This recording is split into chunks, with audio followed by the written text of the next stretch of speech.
utiliza para la agricultura. El 70 y el 72% del agua que hay en este planeta la usamos para producir alimentos. Y en América, esa es la media global, pero en América Latina hay países que superan el 80%, mientras que en México el 90% del agua dulce que hay en este país se utiliza para la agricultura. Y solo el 2% del agua dulce que hay en este país se utiliza para el consumo humano. Entonces tenemos un modelo global espejeado con el modelo mexicano que prioriza el agua buena, el agua dulce, el agua que solo hay muy poca en este planeta para la agricultura, y para el consumo humano la deja en niveles ínfimos hasta el 2%. Aquí les mostré de forma ilustrativa nada más el monitor de la sequía en México, cómo andábamos en 2024, casi todas las regiones centrales y del noroeste con gran presencia de sequía. Ahorita, si revisan este monitor de sequía de la Conagua, que se actualiza cada 15 días o cada mes, no está en la región central y sur del país, no está tan afectada por la sequía, pero vamos iniciando lo que se le conoce como estiaje, ¿no? Como la época de calor. Y bueno, la agricultura de regadío, que es un modelo que está vendiéndose por todo el planeta, y más adelante voy a ahondar un poquito en eso, se está vendiendo como la solución a la crisis hídrica, y que no ha sido la solución hasta ahorita. Representa el 20% total de la superficie y le da el 40% de alimentos que consumimos en este planeta. Todavía entonces quiere decir que los modelos tradicionales agrícolas siguen alimentando en gran parte a esta población en el mundo, pero se está vendiendo, apoyando y sobre todo vendiendo la idea de que el riego tecnificado es la panacea, que seguramente todos estos modelos van a transformarse y la agricultura de regadío va a tender a la expansión, pero no es la solución, ¿no? Y estas son cifras del Banco Mundial. Y entonces, aquí tenemos un binomio, y un binomio que hay que estar considerando a partir de la disposición de agua y de la disposición de tierra y del calentamiento global y de los cambios de clima, que es el del agua y de la agricultura, porque este binomio nos va a dar a todas las naciones de este globo seguridad alimentaria y soberanía alimentaria, que es un término que ha estado muy en boga últimamente.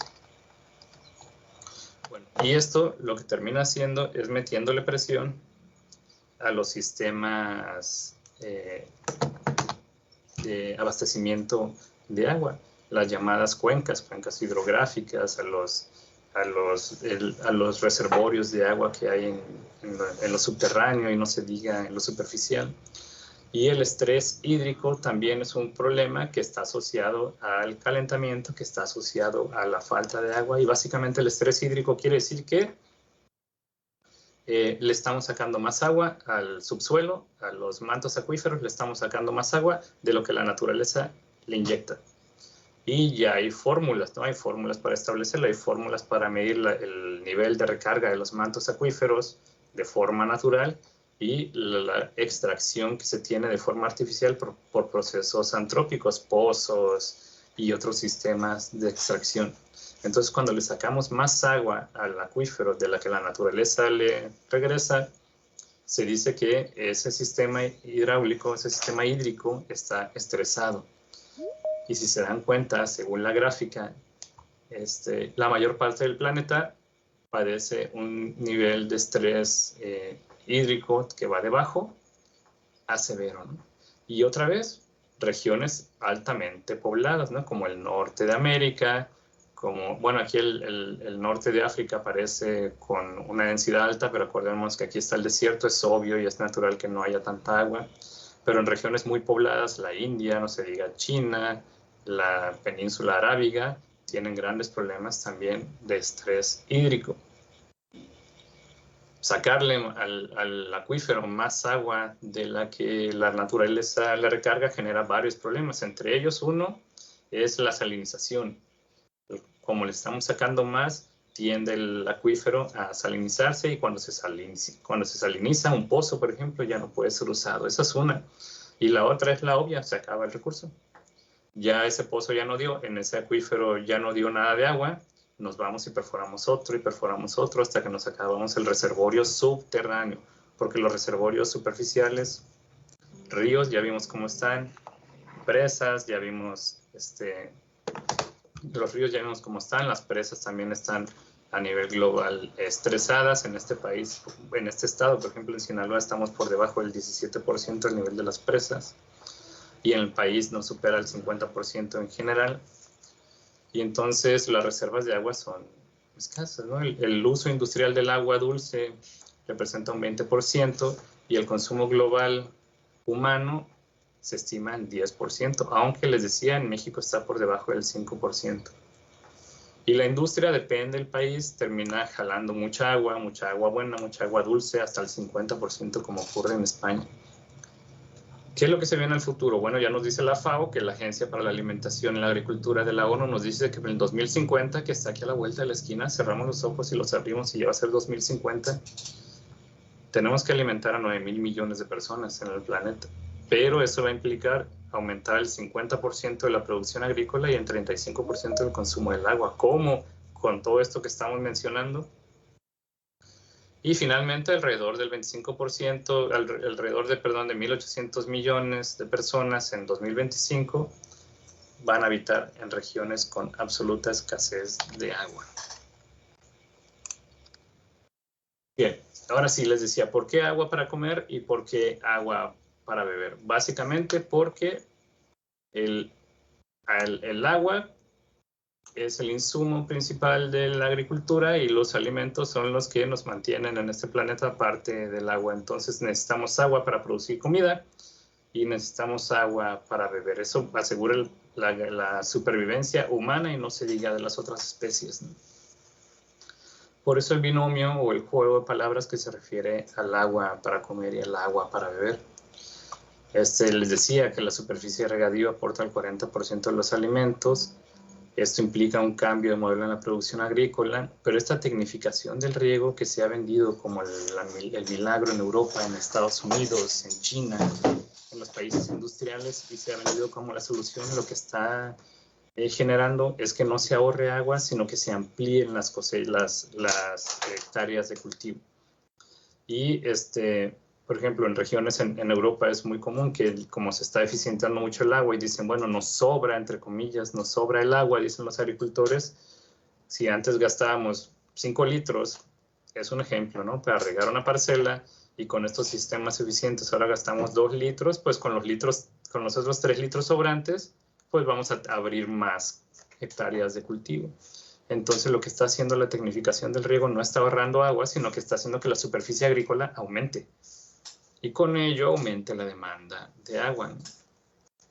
Solo el 2%, 2.5% del agua dulce de este planeta, les decía hace rato, nos tiene que alcanzar para estas dos cosas, para producir alimentos y para beber. Eso es lo básico para la supervivencia, ¿no? Aparte, para los procesos industriales, para los procesos tecnológicos y para el resto de los procesos naturales y antrópicos.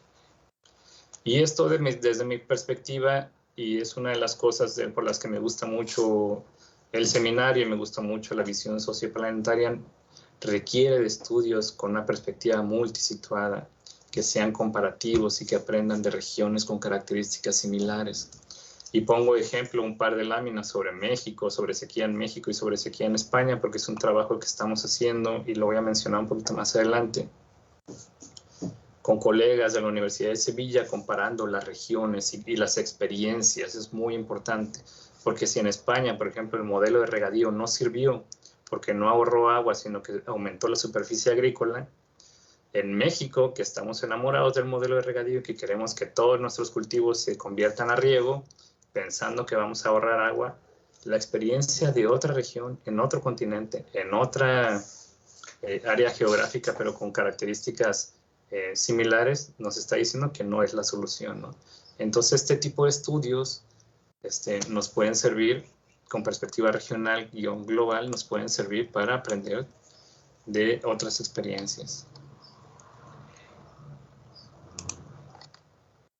Muy bien. ¿Cuáles son las medidas globales que hay para ahorrar agua? Se supone que el ahorro de agua a nivel global nos va a permitir asegurar el abasto de alimentos y sobre todo asegurar que podamos tomar agua para el futuro.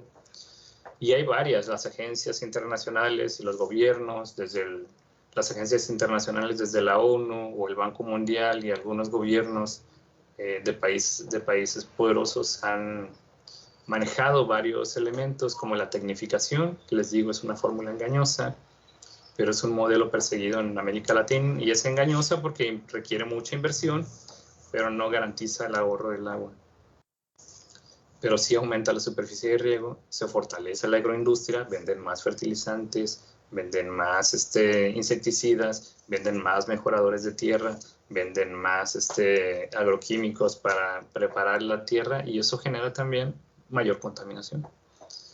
La ONU nos habla mucho y es un tema que se está hablando mucho en ciencias sociales sobre la gobernanza del agua, ¿no? En ciencias sociales nos estamos enamorando del término gobernanza porque tiene que ver con tomar en cuenta a las comunidades locales en la toma de decisiones sobre recursos fundamentales como el agua.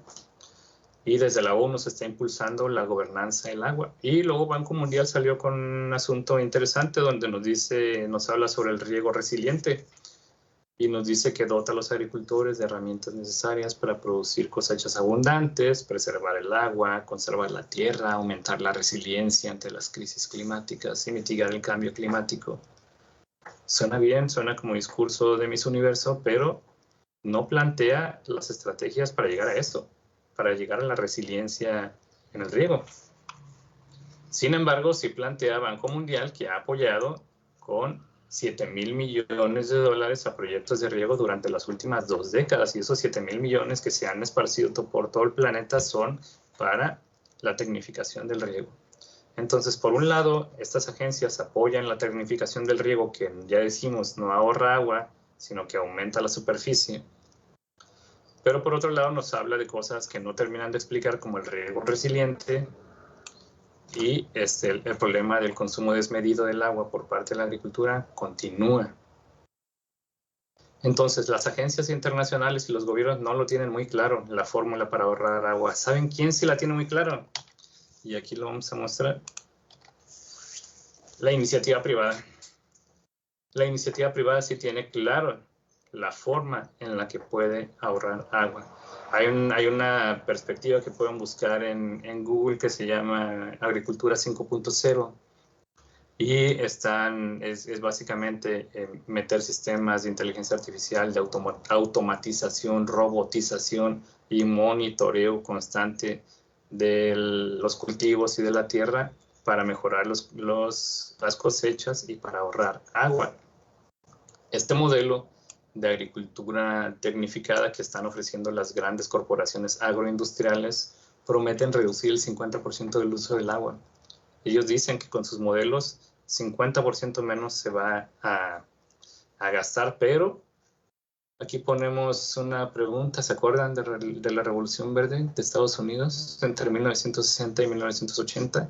¿Se acuerdan de ese modelo que prometía abasto suficiente de alimentos para todo el planeta? Y básicamente esta Revolución Verde, ¿en qué consistía? En explotar al máximo la tierra, metiéndole el máximo de recursos químicos, agroquímicos, metiéndole el máximo de agua, habilitando presas de forma indiscriminada, y para eso hay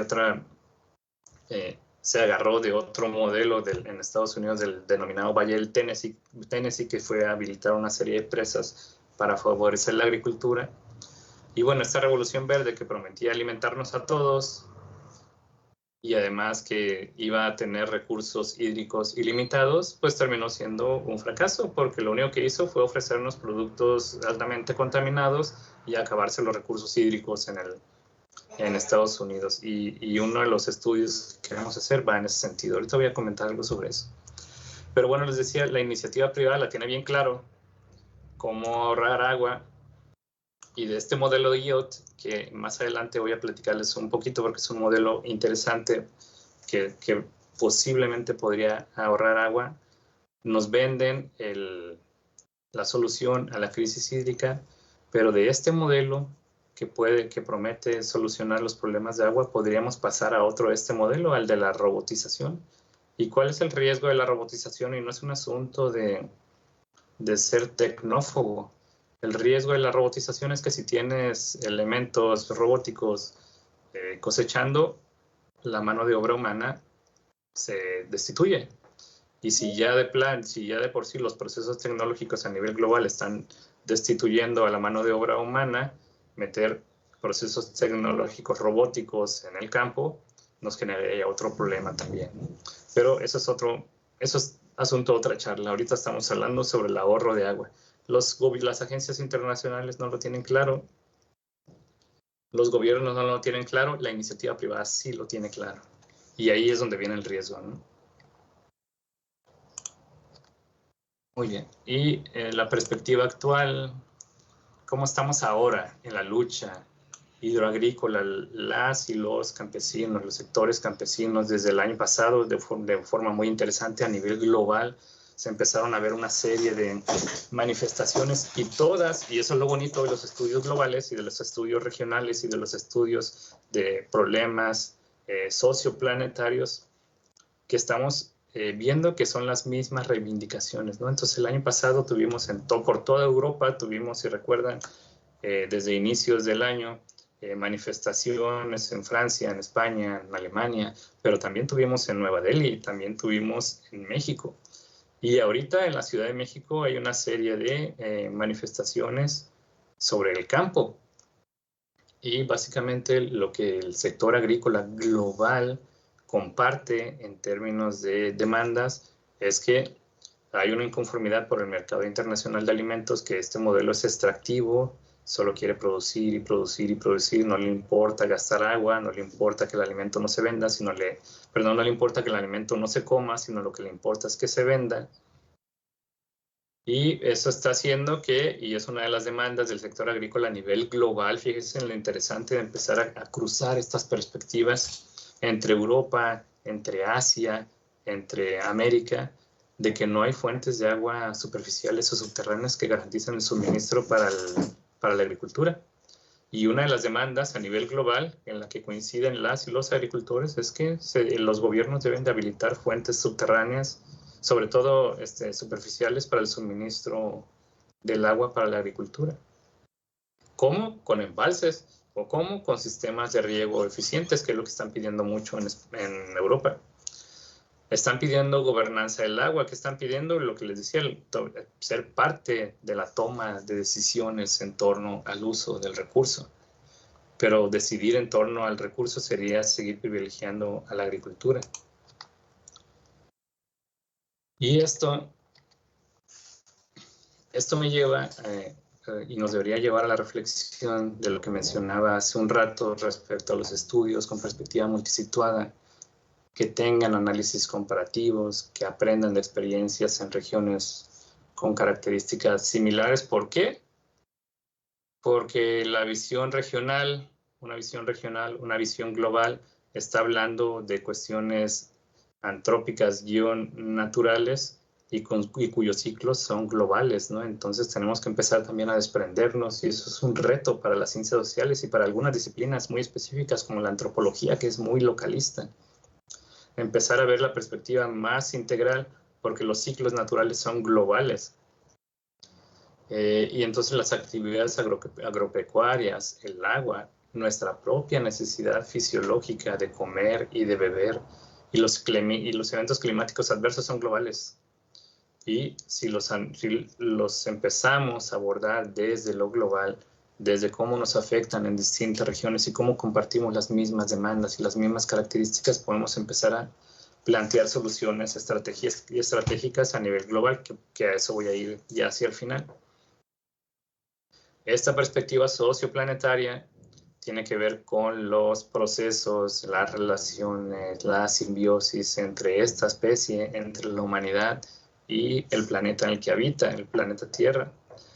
Y tiene que ver incluso desde lo simbólico, ¿no? Porque desde el término humanidad, que humanidad es sinónimo de humus, y humus es tierra, nos estamos ligados al planeta, estamos ligados a la Tierra, estamos ligados a nuestros recursos desde lo simbólico, desde la forma en que denominamos a esta especie, ¿no? Algunas necesidades también urgentes. Bueno, empezar a enseñar las ciencias sociales desde perspectivas globales, desde la era de la globalización, desde las cambiantes perspectivas en un mundo globalizado.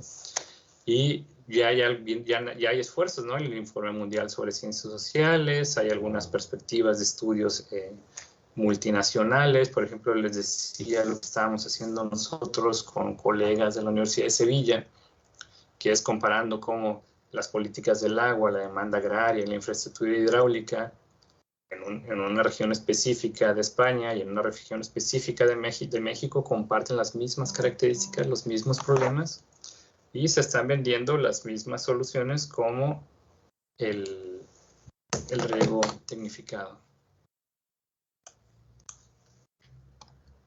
Muy bien. ¿Cuáles son los retos? Y ya con esto voy cerrando. Los retos para el futuro próximo, y digo próximo es en los siguientes años, para la crisis hídrica y la producción global de alimentos. No todo está perdido. A lo mejor la charla comenzó con una perspectiva fatalista, con una perspectiva de no hay solución, pero en realidad sí la hay, ¿no? Estamos todavía a tiempo, es cuestión de voluntad y es cuestión de hacer desde nuestra perspectiva como ciudadanos, como personas un poco, y que los gobiernos hagan un poco, y entonces sí hay forma de revertir y de asegurar el abasto de agua para beber y el abasto de agua para comer los alimentos que producimos desde la agricultura, siempre y cuando tomemos algunas medidas. Y estas son algunas medidas con las que he estado reflexionando y he estado trabajando y también publicando en los últimos años, que me parecen, por lo menos desde mi perspectiva, que son, por supuesto, son completamente debatibles, pero me parece que podrían ser, que podrían ayudar al problema de la crisis hídrica alimentaria de este planeta. ¿Por qué? Porque si solo el 2.5% del agua dulce de este planeta es utilizable, y ese 2.5%, porque el resto es agua salada, y ese 2.5% lo usamos para la industria, lo usamos para la agricultura, y lo usamos para el consumo humano, estamos agarrando la gallina de los huevos de oro. Estamos agarrando una misma fuente. Entonces, desde mi perspectiva, lo que deberíamos de hacer es utilizar distintas fuentes de agua, ¿no? Por ejemplo, yo lo que tengo años proponiendo es el consumo humano de las fuentes subterráneas y de las fuentes superficiales, subterráneas, mantos acuíferos, superficiales, presas o ríos, lagos, lagunas, se garantice y se asegure a nivel global para consumo humano. Y entonces estaríamos hablando de soberanía hídrica, ¿no? Que el agua, como dice la Constitución en México, sea de verdad de los mexicanos, porque eso dice la Constitución, pero en la realidad no es así. Sabemos que es de los grandes consorcios agrícolas o de los grandes consorcios industriales. Entonces, la propuesta es que el agua subterránea y el agua superficial sea exclusiva para consumo humano, y eso nos va a permitir que cuando lleguemos a 9,000 millones en 2050, o sea, a la vuelta de la esquina, tengamos suficientes reservas y utilicemos otro tipo de aguas como la desalinización para los sistemas agrícolas, pero además desalinización de la mano con sistemas agrícolas innovadores como el IoT. Les decía que es un sistema muy interesante porque el IoT lo que hace es medir a través de sensores y de sistemas informáticos avanzados, mide el nivel de radiación solar que reciben las plantas, mide la temperatura al nivel del suelo, la temperatura atmosférica, mide el nivel de humedad en la tierra y mide el pH de la tierra. Y eso le permite a los sistemas de riego que estuvieran conectados a estos sensores regar con solo el agua, por goteo, por ejemplo, con solo el agua que ocupe esa planta. Y con solo los nutrientes, ya sean artificiales, que ojalá no, o naturales, que ocupara esa planta. Entonces la tecnología IoT, que es poner una serie de sensores por todos lados en los campos, nos permitiría mantener bien monitoreadas las necesidades de la planta en particular y del cultivo en particular, y eso eficientaría, por lo menos en la teoría, la producción. ¿Pero qué implica eso? Bueno, aquí le pongo, desalinizamos el agua para la agricultura, utilizamos tecnología IoT, no todas las ideas que propone la agricultura 5.0, pero por lo menos la IoT me parece una razonable, con sistemas públicos y privados, no dejarle a la iniciativa privada toda la carga porque es peligroso, sino que haya supervisión desde las agencias gubernamentales. ¿Pero qué implica esto? Y lo sé, y es una de las críticas a la propuesta. Implica una reconversión de la agricultura. Implica quizás un cambio de la agroindustria, de la agricultura tradicional, perdón, a la agroindustria para alimentar a estos 9.000 millones de personas. Esto sería cambiar el modelo y eso es un gran reto a nivel global porque el modelo agrícola también está asociado a procesos culturales, a procesos sociales complejos. Y finalmente, para la industria, usar el agua residual tratada, ya sea gris, que son las aguas que generalmente producimos en los hogares, y las negras, con un buen tratamiento y una reconversión en la infraestructura urbana y domiciliar, podríamos hacer que grandes industrias que gastan cantidades infames de agua, como la industria del textil, la industria de la mezclilla, por ejemplo, en esta gráfica que gasta cantidades estratosféricas de agua, podrían utilizar estas aguas grises o negras tratadas para sus procesos. Y de esta forma garantizaríamos reservorios de agua para actividades específicas.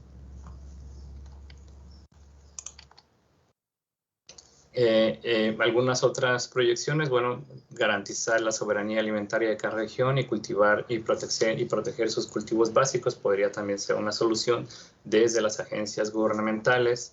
Aplicar soluciones basadas en la naturaleza, que es un modelo que la ONU está impulsando de una forma muy importante y es muy interesante porque está promoviendo que los ecosistemas específicos de cada región del planeta sirvan para aminorar procesos como el calentamiento de las ciudades, para ahorrar agua, para captar agua de lluvia, basados en los mismos recursos que ya tenemos. Árboles con poco consumo de agua, por ejemplo, techos verdes, muros verdes, cambios en los sistemas de pavimentación de las ciudades y algunas otras medidas que la naturaleza tiene para termorregularse, que nosotros pudiéramos usar también en las ciudades para aprovechar esa termorregulación que la naturaleza tiene como proceso natural y reducir las islas de calor, reducir los procesos de calentamiento de las ciudades. Eso sería otra perspectiva desde la propuesta que hago. Y mantener el calentamiento global y el oceánico por debajo de los 2 grados nos permitiría por lo menos estabilizar el desestabilizado clima que tenemos ahorita. Ya hay muchas propuestas, unas son muy disparatadas, como esta que pongo en la gráfica, en donde se menciona que se aproveche los niveles de salinización de los océanos para producir hielo, capas de hielo, y la capa de hielo tiende a ser impermeable y a enfriar los los océanos. Y existen muchísimas otras propuestas, entonces también ya tenemos la técnica y tenemos la forma en que podríamos enfriar nuestros océanos. Y sería todo por lo pronto. Muchas gracias.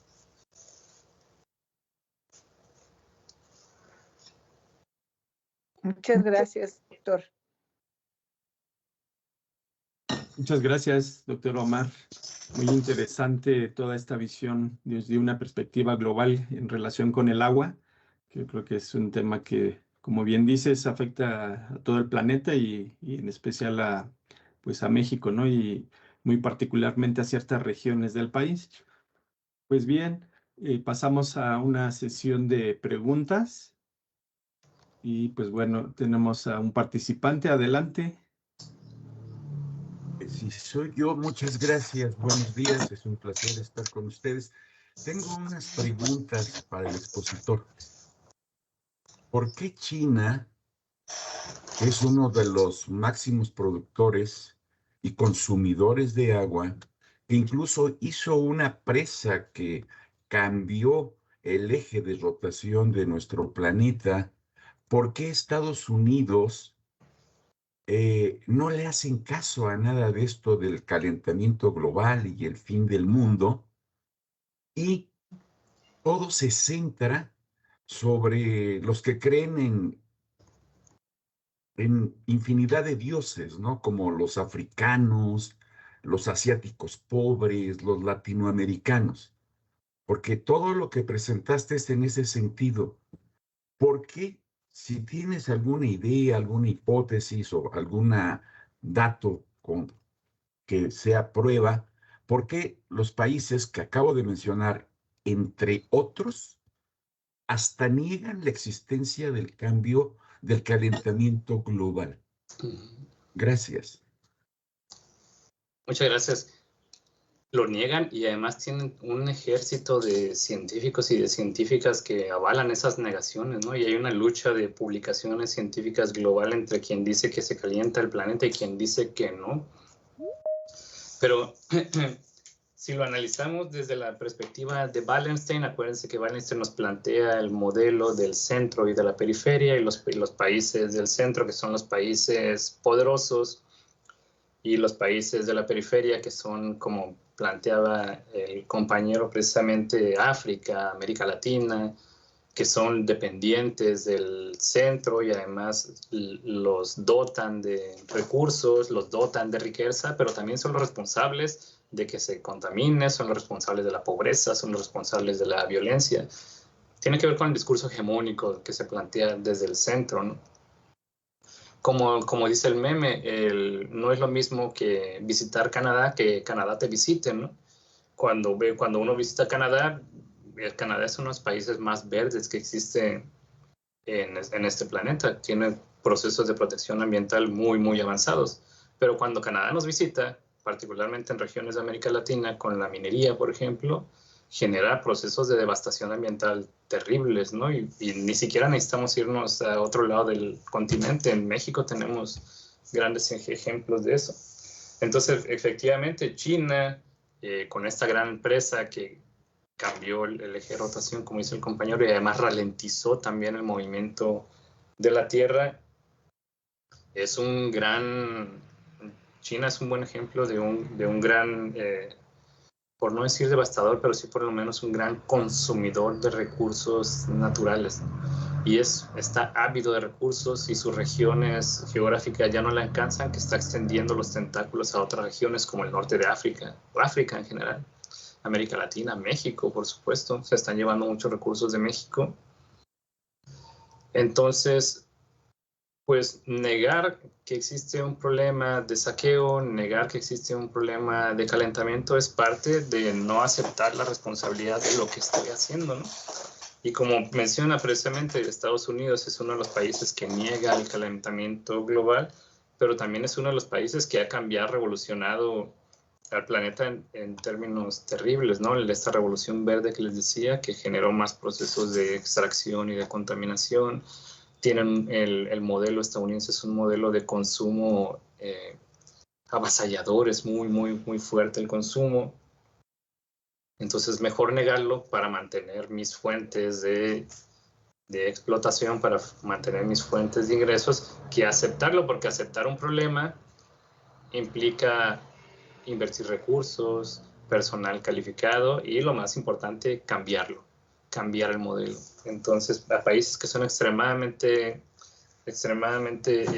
parasitarios de otras regiones, como Estados Unidos, como China, precisamente como comenta el compañero, les conviene negar esta problemática para seguir extrayendo recursos del resto del planeta para sus procesos consumistas y colonialistas que poseen, ¿no? Por lo menos me parece que sería una de las explicaciones que pudieran ayudarnos a entender esta relación asimétrica, además, entre estos países poderosos y los países llamados emergentes, entre ellos México. Bien, muchas gracias. Tu respuesta me da es así como el Vaticano no cree en ningún santo, en ningún dios, solo creen los africanos, los latinoamericanos, etcétera. Bien, gracias. Muchas gracias. Muy bien, seguimos con las preguntas, comentarios.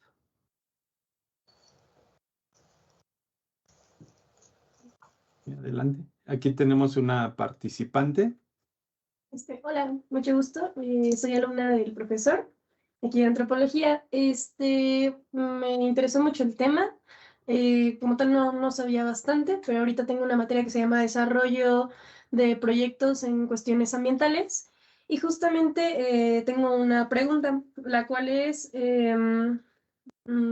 ¿existe un plan de todo este estudio y sus alternativas? Y lo veo muy claro, sin embargo, ¿es solamente para velar un interés de estudio o es más un interés que lleve alguna iniciativa en la cual se apliquen propuestas aquí en el país y en España? Porque, bueno, considero que sería muy importante no solo, pues, tener como las propuestas, ¿no? Pero no sé cuál sería su respuesta. Claro, lo ideal, no nada más para la antropología, que es la disciplina en la que me desarrollo, sino para las ciencias sociales en general, es incidir, no nada más quedarnos en lo básico, sino incidir con algunas propuestas, y por lo menos es lo que estamos tratando de hacer, ¿no? Ya cuando la actual administración de la presidencia lanzó su denominado plan hídrico, nosotros ya teníamos tiempo levantando la voz diciendo no se ocupa establecer un plan hídrico y anunciarlo con bombo y platillo por todo el país. Simplemente decíamos con que le controle las manos a los grandes agroindustriales y a las industrias les controle las manos en términos de lo que jalan de agua, como Coca-Cola, por ejemplo. Con eso puedes empezar sin hacer tanta magnificencia de un plan hídrico. Entonces, a lo que voy es que lo que estamos tratando de hacer sí va en ese sentido. El estudio, por ejemplo, que les mencionaba que estamos haciendo con las y los colegas de Sevilla en España, lo que queremos hacer es demostrar que el modelo de tecnificación del riego no funcionó en España. Y lo que queremos hacer es visibilizar y decirles, no funcionó en España porque no se ahorró agua, pero sí se aumentó la superficie agrícola, no lo apliquemos en México. Como siempre, nuestra voz puede ser escuchada, pero puede no ser tomada en cuenta porque, pues entonces, todas estas grandes agencias internacionales que financian esos proyectos iban a decir, pues, qué bonito, Mar, que digas que el regadío no funciona, pero yo tengo tantos miles de millones de dólares por invertir en el norte del país y gracias por participar, ¿no? Pero sí, la intención y la voluntad siempre va a ser incidir. Gracias. Gracias. Muchas gracias. ¿Más preguntas si tienen, por favor? Sí, adelante, Ernesto.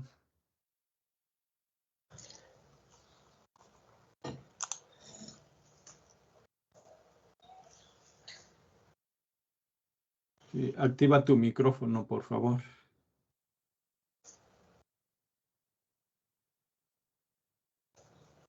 Hola, muy buenas tardes.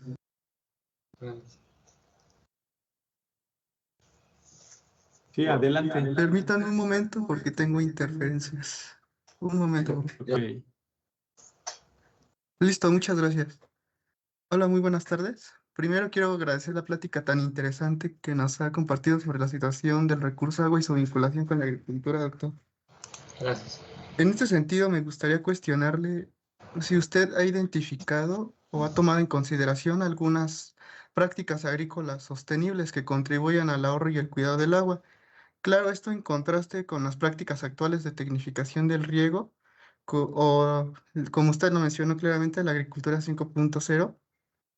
Entonces me gustaría saber si ha tenido esta perspectiva de no solo orientar esto hacia la tecnificación del riego, sino también tomar en consideración pues estas prácticas que contribuyen a una mejor potencialización de la agricultura. Gracias. Todas las prácticas agrícolas tradicionales, todas son sostenibles. Por eso tenemos miles de años viviendo en este planeta. Todas son sostenibles, ¿no? Hemos sabido en distintas regiones del planeta aprovechar los recursos que tenemos en cuanto a agua para desarrollar distintos sistemas agrícolas, ¿no? Y seguramente lo ven en clase. el doctor Manuel es parte de lo que trabaja, ¿no? Sistemas de terrazas, por ejemplo, agricultura de pantano, agricultura de humedales, agricultura de regiones con poca agua. Casi todos los modelos agrícolas tradicionales son modelos que tienden a la sustentabilidad. Y la soberanía alimentaria, de la que hablaba un poco en la presentación, va en ese sentido. Dice la soberanía alimentaria que respetando los modelos de producción tradicionales también podemos enfriar al planeta, porque el modelo de producción agrícola industrial lo que está haciendo es sacando el recurso de forma indiscriminada y produciendo alimentos de forma masiva sin asegurarse que ese alimento llegue a la boca de un consumidor, sino únicamente producirlo para venderlo y no para consumirlo. Entonces ahí tenemos dos modelos agrícolas que seguramente en sus programas de estudio los ven, pero contestando a la pregunta, si hay prácticas o si hemos detectado prácticas, sí, en México y en otros países, prácticas sostenibles, tradicionales que ahorran agua y garantizan el abasto alimentario. Pero aquí viene el pero. El pero es que para 2050 vamos a hacer 9,000 millones. Y por eso en las últimas láminas les decía, ¿qué hacemos? Brincamos de modelo de producción agrícola tradicional que es sustentable, que efectivamente puede enfriar al planeta, pero a lo mejor no nos va a alcanzar para alimentar a 9,000 millones. Digo a lo mejor, ¿no? Entonces ahí es donde debemos decidir. Pero ¿quién debe decidir? ¿Quién produce? ¿Quién trabaja la tierra? No las agencias internacionales, no las agencias privadas. Por eso les decía, es un riesgo que la agencia privada se quiera meter en esto. Con supervisión, con ayuda, y aquí viene el reto de los gobiernos. Entonces yo creo que lo que podríamos hacer es buscar un equilibrio entre lo tradicional y lo moderno, para garantizar que para 2050 nuestro campo y nuestra agua nos alcance para alimentar a 9,000 millones de personas. Agradezco mucho su respuesta, doctor. Creo que en verdad es muy interesante el considerar tanto las prácticas tradicionales como las nuevas innovaciones tecnológicas para apoyar, pues, la producción y asegurar la soberanía alimentaria, no solo de una región, sino a nivel planetario. Muchas gracias. Muchas gracias. Sí, me parece que la perspectiva planetaria, lo decía hace un rato, y es uno de los asuntos que me gusta mucho de las ciencias socioplanetarias, son necesarias porque el desabasto de agua es un problema global y la crisis agrícola es un problema global, y no con medidas regionales no se va a acabar el problema, sino únicamente lo que vamos a estar haciendo es como mitigando, como dando pequeños mejoralitos a regiones específicas. Me parece que necesitamos una visión y una solución general para empezar a generar como círculos de bienestar o círculos de ayuda en el resto del planeta, ¿no? Y adelante con la pregunta. Está bien, si soy yo, está bien, muchas gracias. Nada, es que tengo otra pregunta porque me llama la atención esto. Dubái es un desierto y ahí tienen más agua per cápita que en cualquier otra parte del mundo. Entonces, es la visión un poquito como nos va a llevar la tía de las muchachas si no hacemos. No, es un asunto de mucha profundidad donde intervienen muchos factores, pero el más importante, aparte del conocimiento, es la decisión, la interesa y querer salir adelante. Y pongo otra vez sobre la mesa el dato. Dubái, que es un desierto, potabiliza el agua del mar y tiene más agua per cápita que cualquier otro país, que Brasil, que está la selva más grande del mundo. El Amazonas. Entonces, ese es el asunto. Como que sería bueno contrastar con los datos. Ahí están los datos para poder inferir o sacar una conclusión que nos dé una idea de cuál sería la mejor. estrategia. Es solo un comentario, no es una pregunta ni nada. Muchas gracias. Muchas gracias. Israel también. Israel es una región desértica, no tiene agua. Israel desaliniza el agua para los cultivos, entonces es un sistema probado. Efectivamente, como dice Dubái, es un desierto, pero desaliniza el agua y el agua le sirve para el consumo y le sirve para la agricultura. Esos son modelos que hemos probado, que se han probado en distintas regiones. La agricultura en Israel es una agricultura muy eficiente también y producen cosas que nunca se iba uno a imaginar que se producen en el desierto. Estas comparaciones nos ayudan entonces también a entender nuestros propios modelos, ¿no? En México, por ejemplo, en las regiones con menos agua es donde se produce más alimento. En el norte, en el noroeste, por ejemplo, Sinaloa presume mucho, es el granero de México, de que el 30% de los alimentos que se consumen en México son producidos en Sinaloa, pero no hay agua. De forma histórica, ¿no? Porque es la región árida. Sonora, las Baja California son regiones áridas y la agricultura es intensiva, y en regiones con mucha agua, el sureste, la península, Yucatán, Chiapas, son regiones con mucha agua y no hay una agricultura intensiva como hay de este lado del país. Entonces, como dice, efectivamente, si nos comparamos y empezamos a ver la perspectiva, decimos, a ver, allá no hay agua, ¿y por qué les va tan bien? Y aquí, porque en las regiones que no hay agua producimos mucha comida, y en las regiones donde sí hay abasto de agua no producimos tanta. Nos podría empezar entonces también, no nada más a cambiar la perspectiva que tenemos, sino empezar a cambiar nuestros propios modelos productivos. Se ocupa muchísima voluntad política, muchísimo conocimiento, muchísimas ganas de hacer el cambio, porque si Dubái, Israel han sido ejemplos de que viviendo en el desierto se vive bien, ha sido gracias a la voluntad política y a la voluntad ciudadana. Quizás deberíamos aprender de eso.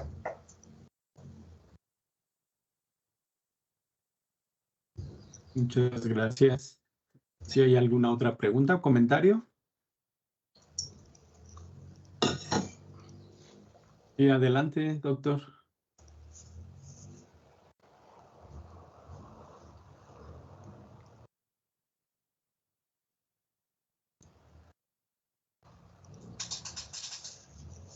Adelante.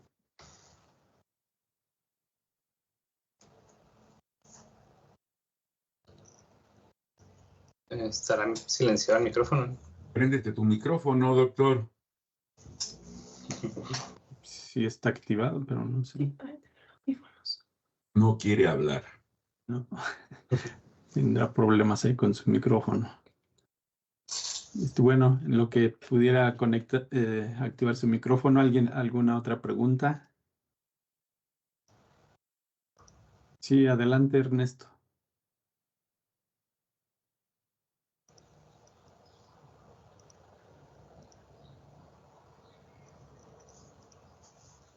Hola, buenas tardes, Omar.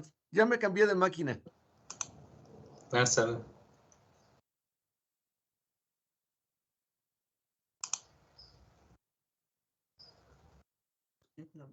Adelante con las preguntas. Hola, Omar. Ya me cambié de máquina. Buenas tardes. Buenas tardes.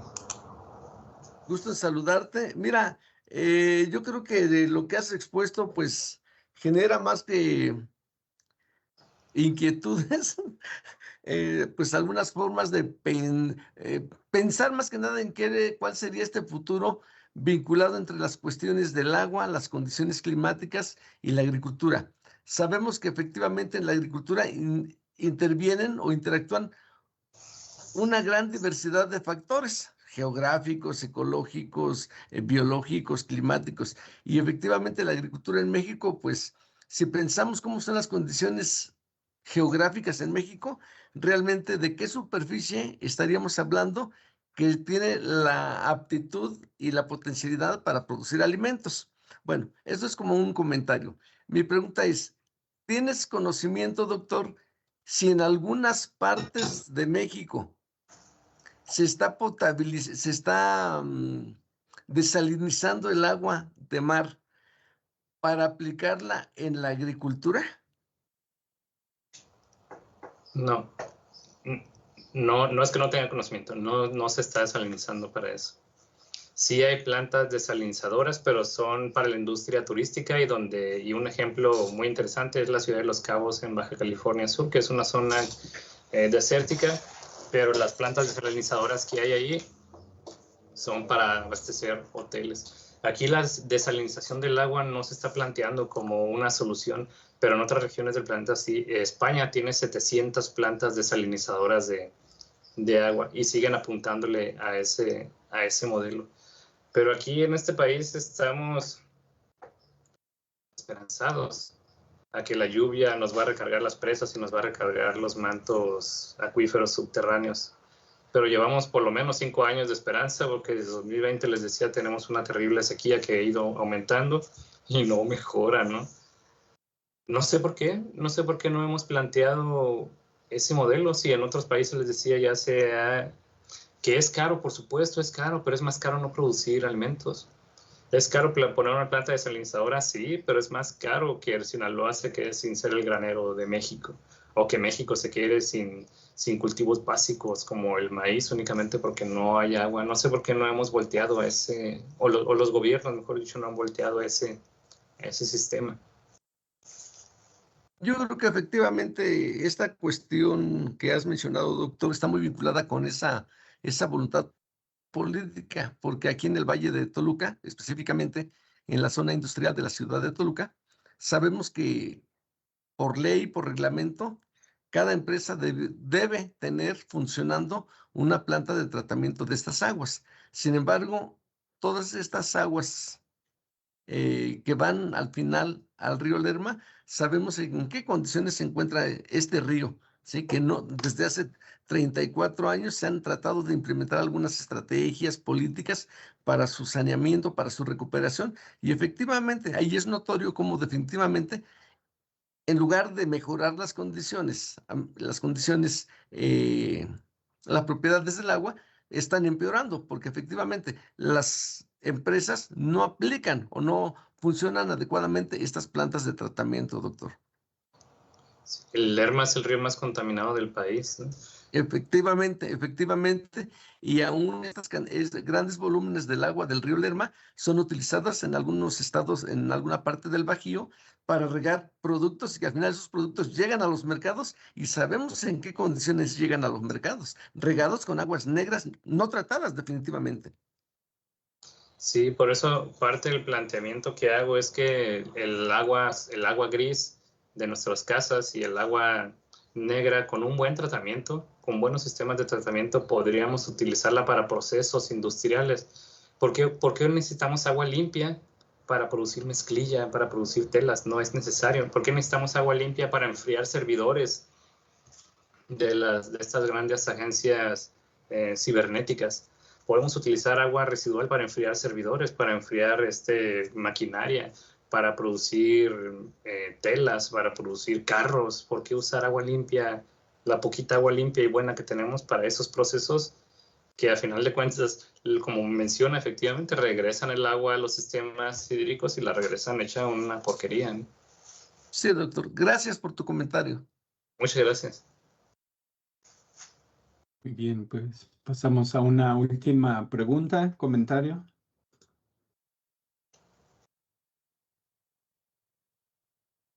Muy bien, pues estimado doctor Omar, agradecemos mucho tu importante participación.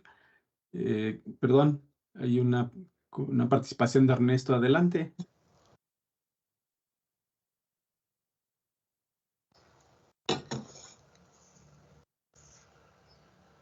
Creo que no. José Isabel, ¿también puedes? No, tampoco. Bueno, perdón, Omar.